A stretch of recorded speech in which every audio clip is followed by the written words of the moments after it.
So hey guys, welcome back to my channel conscious লাইফস্টাইলে তোমাদের সবাইকে জানাই অনেক অনেক ওয়েলকাম। আজকে চলে এলাম ছোট্ট একটা মিনি ব্লগ নিয়ে। তো আজকের এই ওয়েদারটা এত সুন্দর ছিল, ভাবলাম একটু আম মাখা করে খাওয়াই যায়। তো আমাদের বাগানে দেখো কত সুন্দর আম হয়েছিল, তো সেটা ভাবলাম পেরে নেওয়া যাক। অ্যান্ড আমটা দেখতে খুব সুন্দর, আর এই মরশুমে যদি মানে বৃষ্টির দিনে যদি একটু আম মাখা করে খাওয়া যায় তাহলে কেমন হয় বলো বন্ধুরা।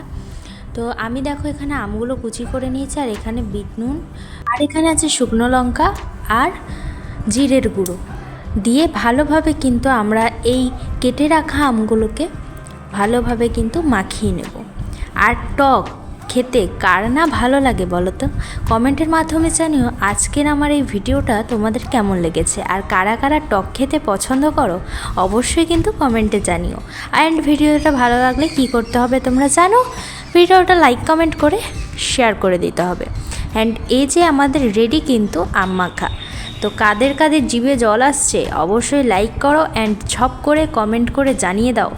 আর আজকের এই ওয়েদারে আমার তো আম মাখা খেতে খুবই ভালো লেগেছিলো, তোমাদের দাদাভাইয়ের আমি আম মাখা খাচ্ছি, অ্যান্ড আম মাখাটা দারুণ হয়েছিল। তো চলো টাটা, বাই বাই।